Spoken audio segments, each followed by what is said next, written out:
This is Jump and Shoot playing Keenan and Kel Civil War, and I did some modifications to my team. Okay, so I switched out Cobalion for Green and Retired, and I grinded a little bit to get Kronk up to Giga Gear, and wow, you have to hold on to that guy for a long time, because he doesn't evolve till level 49.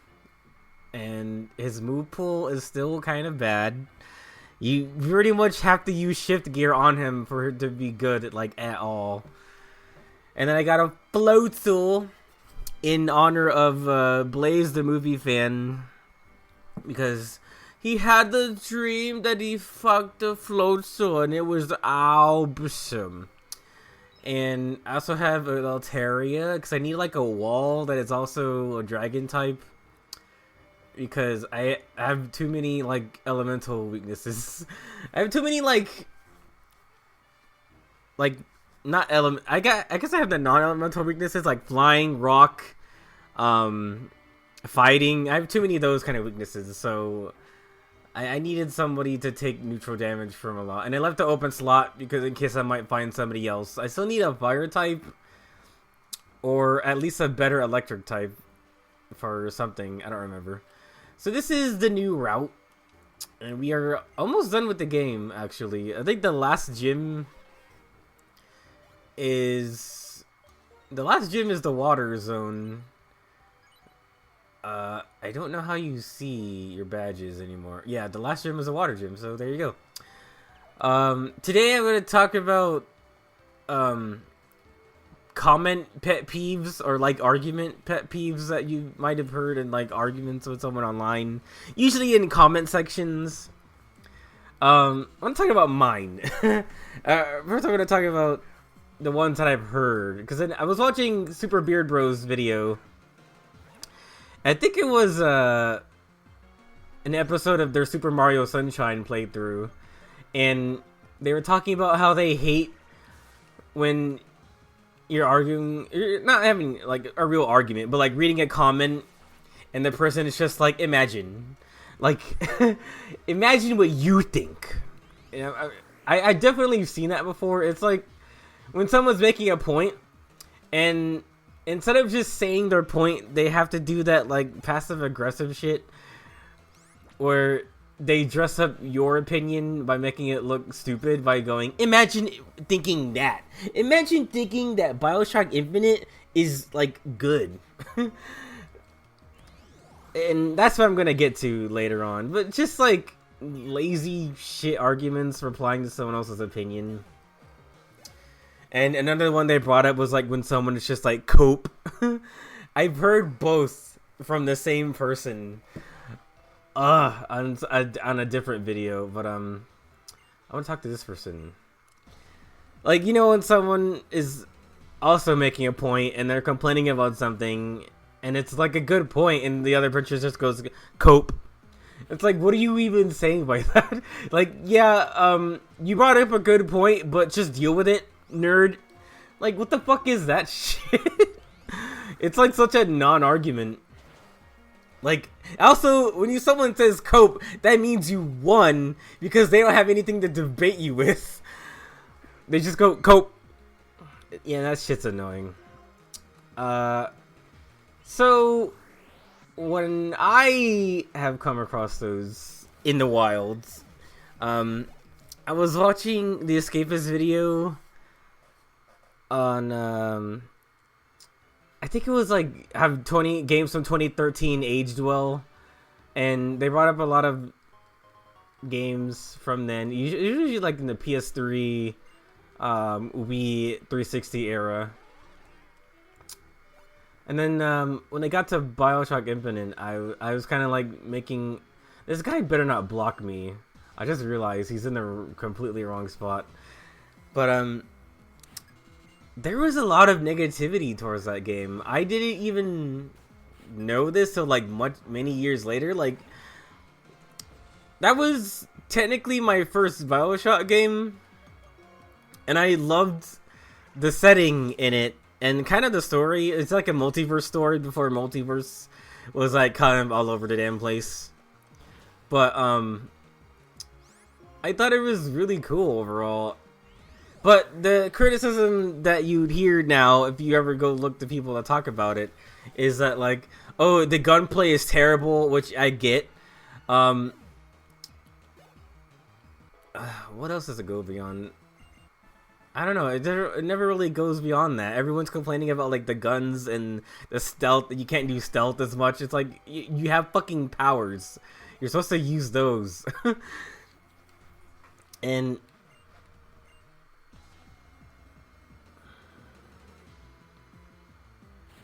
I think the structure of the game is fine. Like, it's linear, but it's a good kind of linear. It's I guess it feels like a Metroid Prime without like windy exploration. It's just kind of like you go to an area, there's a huge like set piece arena, and you fight a few guys, you use your few powers, and you eat some popcorn from the trash can, and it's fun. But I was thinking about replaying it for my channel, just so I can get that retrospective and maybe see what everybody else is seeing. And I just remembered some things that, like, oh shit, is that bad? Crustle with Shell Smash was the OG, like, wow, this guy is actually a problem right now.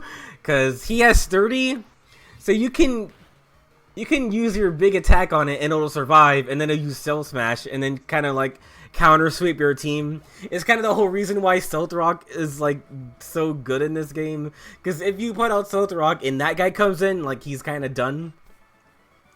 And that's why Shell Smash Crustle has to be a lead. And that's why people put Roar on teams, just to get them out of here when they're setting up. But yeah, when I just remembered some of the things about that game. Like, okay, for the guns, you can only hold 2 guns at a time. And then when you upgrade them, I believe you can only upgrade them like one. You spend money, which is fine, but you can only upgrade like 1 gun at a time, or your proficiency rather. And what you have to do is, well, my thought process while playing the game was like, oh, well, I'm holding the rocket launcher and the shotgun right now, so, and if you invest in another thing, you have to wait until you find the weapon again for it to be worth it. And sometimes you don't come across that weapon for a long time. So it's like, well, I'll just upgrade my proficiency in the guns I'm having right now. And then you focus down on that the whole game, and like, well, I ran out of ammo. You just have to pick up something that's around, and you end up picking like a sniper or something that you're not proficient with. You have to wait a long time before you can upgrade that again. So, like, there I can see how it's kind of annoying. The powers are just objectively fun to use. The vigors, I love that in each game. Well, each game. I say each game. There's only like 2 universes so far. There's vigors, and then there's plasmids. We never get to see what the 3rd iteration was, and apparently 2K Games is like, I don't remember if they're one of the companies that went like bankrupt, or no, Irrational Games, that's what it was. I don't know if they're one of the companies that went bankrupt after being acquired by somebody else, but I heard that Irrational is just like not allowed to make another BioShock game, and that sucks. But yeah, I don't remember if you could upgrade the vigors or not, but they're still really cool to use along with the guns. People are complaining about stealth mechanic, like, what? I guess I don't care that much that there's no stealth. I kind of just run in with the power or set up a trap or something, and that's how I played. If I were to play it again, I would definitely go sniper focused and power focused. Snipers is kind of broken.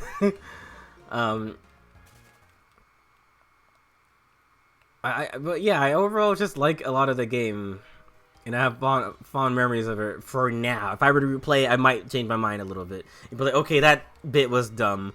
There's a lot of walking around here. This these enemy types are kind of reused too much. I might be like that. What else? So well, everyone in the comments of that Escapist video, people were kind of ragging on it. How's it like? It hasn't aged well, but the first Bioshock is so much better because you could do this and this and that. Like, there's less plasmids in the first game, and then a lot of the focus is just on like abilities, and I don't remember much about the guns, honestly. But yeah, I made those similar points. I was like, wait, Bioshock Infinite was cool, and it did all these things, and I know it's like disappointing compared to the first one, but like it ties into the first game well. And you know what? Another thing I know is that the trailer for the game looked nothing like what it ended up actually being. Like, you see Elizabeth like about to be hanged on a rope, and then there's like you're in like this grassy fields in the middle of Columbia-ish looking kind of area. But when you get to the game, like, none of that is there. There's no Elizabeth. There's no Hook. I can't leave because these guys are running around in circles. Like, there's no, I guess it's kind of false advertising if you think about it. Oh, you're gonna make me fight the gym leader? I'm the Frillish. I'm the Dillish. And what else? What does this sign say? The two-blind bridge. Can I go through here? Is it gonna let me do it, or do I have to beat the gym first? I want to grind a little bit. But I was making all these points in the Escapist comment section, and this guy was like, wow, imagine... he said all the things. Imagine thinking that Bioshock Infinite was good. What an NPC comment to say. And then I was like... It was weird because they were agreeing with me too, but then they also said I had an NPC comment. So that's my pet peeve, when someone says you have an NPC opinion. It's just like, oh, you're just saying what everybody says.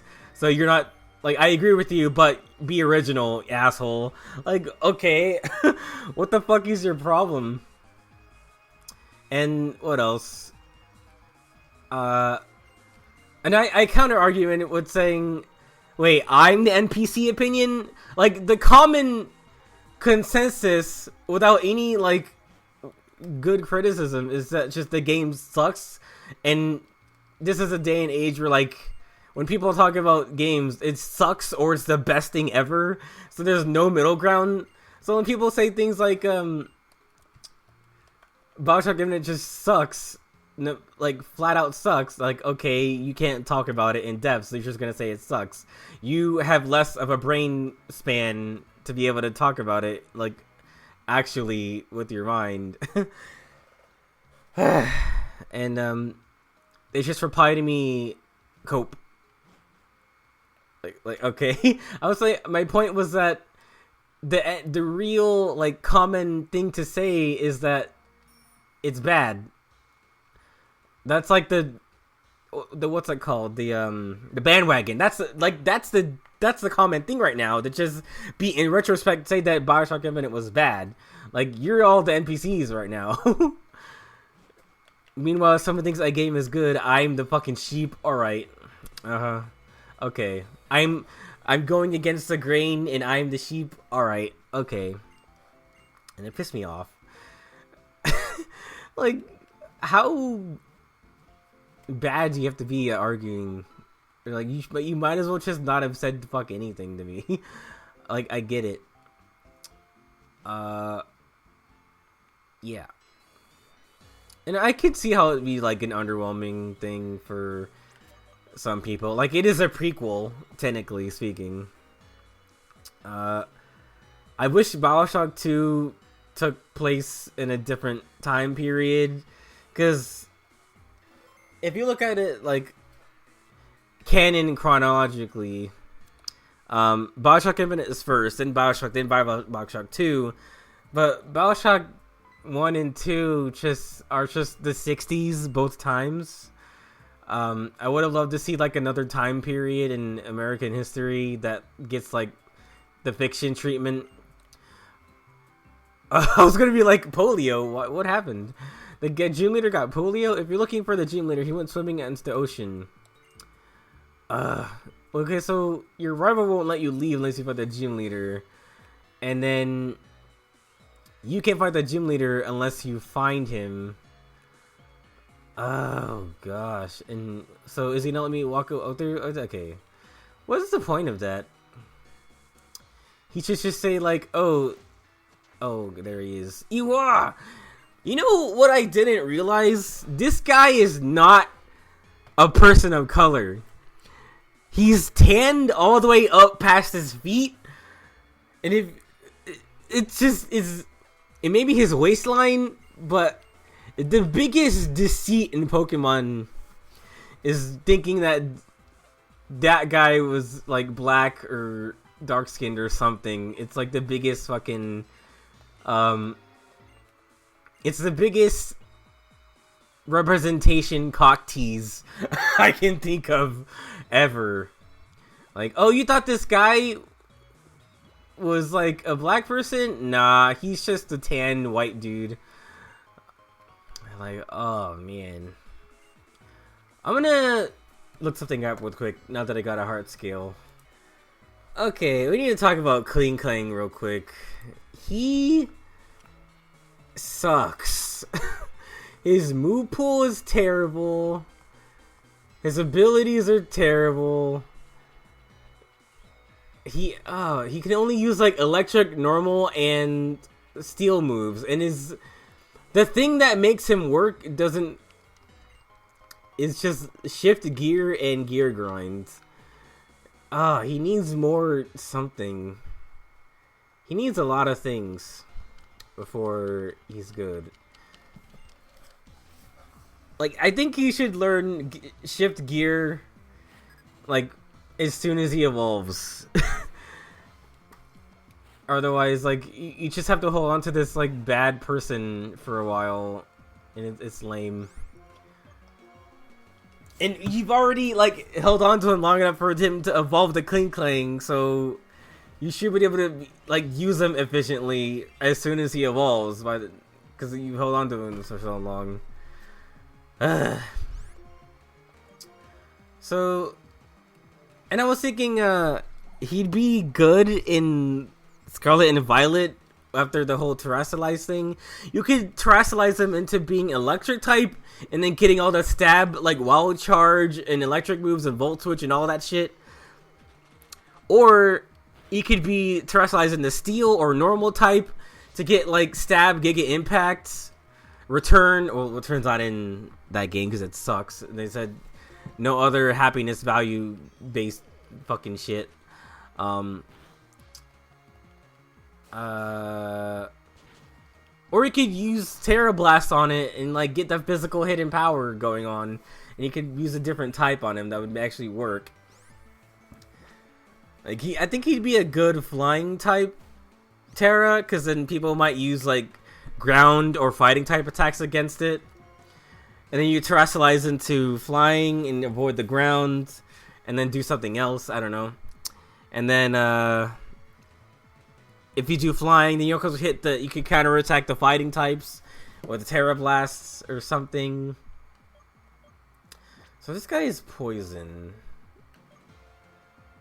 I'm going to do this. And then his ability should have Steelworker, which raises the power of steel moves by 50%. The fucking the British Meowth has it. Why doesn't fucking the metal object have Steelworker? It makes no sense.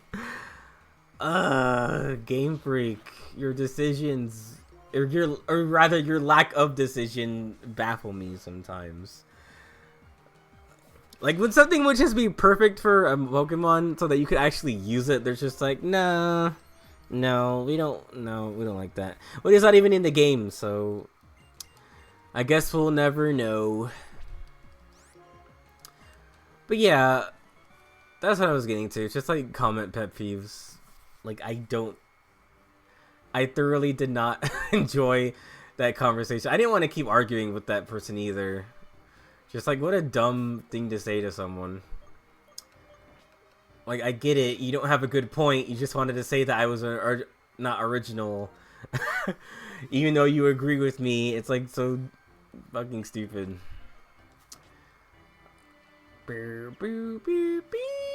And I was gonna, now that that's over, I was gonna talk about like how this game is linear with an asterisk that I actually kind of like about Pokemon, or older Pokemon games rather. We don't need to fight that. Well, he's an electric type. But Emolga, hold on. Emolga is kind of special.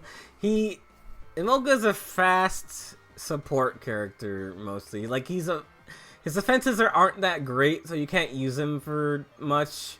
But he has things like Tailwind, Baton Pass, and Roost and other stuff, and Charm to lower somebody's attack. Like I get how you can be used. Just maybe not now. I might be lost, but I'm going to die. Woo! So, when you're playing Pokemon, right? You can kind of go as far as you want up to a point, or until like you're blocked by. It's like, oh no, it's a swarm of Psyduck. They won't let you pass, or you have like an NPC character. They might not being called. They might not like being called that. Who knows? You have like an NPC character who tells you, "Hey, why don't you go check out this thing? You know, the thing you're supposed to do before you can go this way." And then when you do that thing, the guy goes away. Like stuff like that, I'm okay with as long as there's an extra side route to explore before you go on to get something.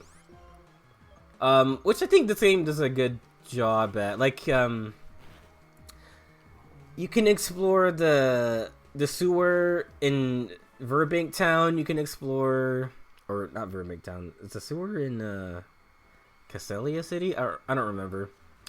But you can go to the Relic Zone.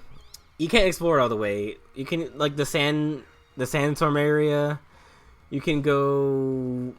I wish you could explore all the bridge is the bridges in the area. I really need like a strong fire or flying type. I was gonna have a psychic type, but the ones that you have access to were bad. But yeah, there'll be like a character blocking the way, and you can't explore up to a certain point before, and it's just like, and there's another side route that's just enough for me to not get bored and not feel railroaded, because like I like having clear directions to go when I'm done looking at the thing I'm supposed to, when I'm done looking at the thing I'm not supposed to be doing. Like, oh, there's a side route here, okay, let's go back to the story. I think that's fine. And then I was thinking about Pokemon Scarlet and Violet, and how like everything is just so open-ended to the point where it's kind of annoying. And I think I already said this, but like in terms of open world games, I do think there's such a thing as too much freedom. But like the old older Pokemon games do a better job at, I don't know, I guess I just like linear with like branching paths is what I'm fine with. Not just like, oh, you can do anything you want in any order. It's like, well, you have to make sure that the scale is with you, with the difficulty, or otherwise, like, what are we doing here? Because eventually you find the level range you're supposed to be, and it's like, oh, there is an order. I already made this point like several times. Oh my god, I can't kill this asshole.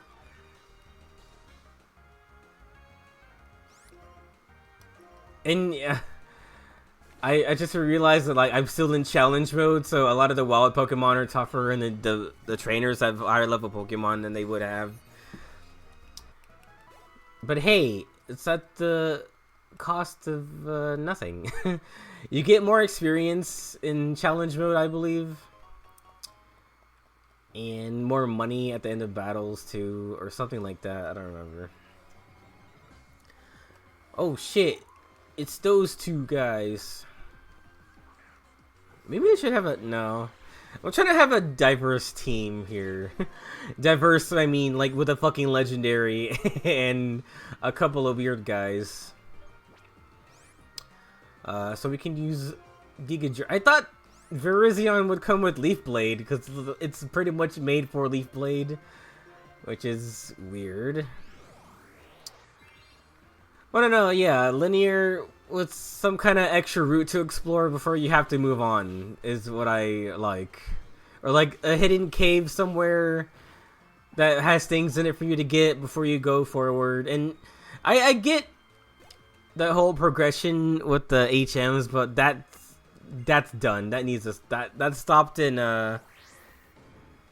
Sun and Moon. Thankfully, I wish that there was a way that they could just give you all the environmental things right away. Kind of like how Breath of the Wild gives you all the runes that you need that you'll ever need. Except for maybe like one extra one. I think it's just the camera. And yeah, I think that's it. I think it's just the camera. It's like the optional one to get. But yeah, that way you could explore something you come across like right away, and sometimes I have to be like, oh, now that I have strength and serve, I have to go back all the way to the beginning of the area and then explore this cave just to find like an Ultra Ball or something. Like, that's lame. Or a TM. Like, if you think there might be a TM in there, you should be able to go get it like as soon as you see it. Like, that's what they put it there for, you know? You can't always do that in this game, because this game is still in that like kind of mindset. Oh, there's Swords Dance, which I need. I think I should have kept work up, but whatever, it's fine. Because I don't have Leaf Blade, and I don't want to use my hard skill for something stupid like just getting Swords Dance again. Okay, so we have this guy. Iron Tail. Ugh. Oh, Jesus. Making me use my last hyper potion.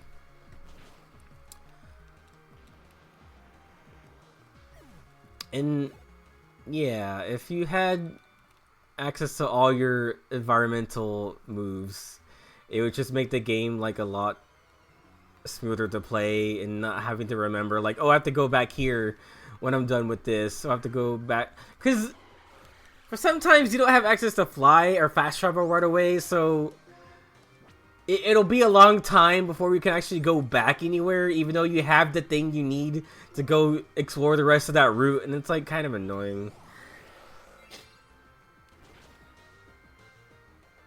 But even in Sun and Moon, it took a while to get everything. Like, oh, you now have, I think you get Fly Person like pretty early on, but you haven't explored all like most of the towns yet, so there's not much to go to. But it does make it easier for you to go back for something real quick, no matter where you are in the game. But it's a while before you get like the Machamp guy, the Strength, and then there's two different Surf people. I just wish they condensed a lot of those things. Yeah. Because there's Lapras, which is, there's the cruising surfer. And then there's Sharpedo, which is like the Rock Smash, and, and the surf, like, combo. But when you're riding Sharpedo, you can't fish. It's just like a drawback to each thing. It's like, what are we doing here?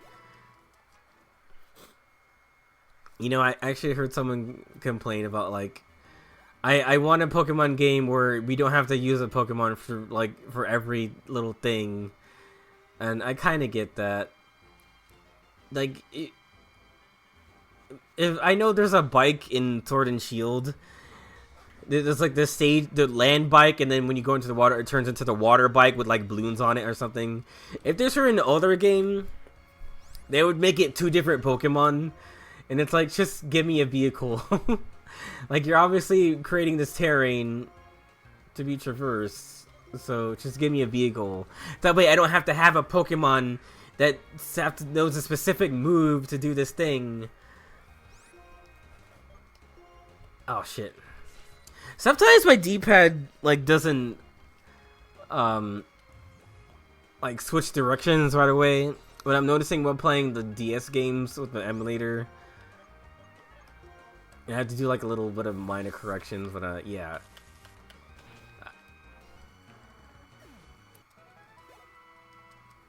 So in conclusion, I miss linear Pokemon.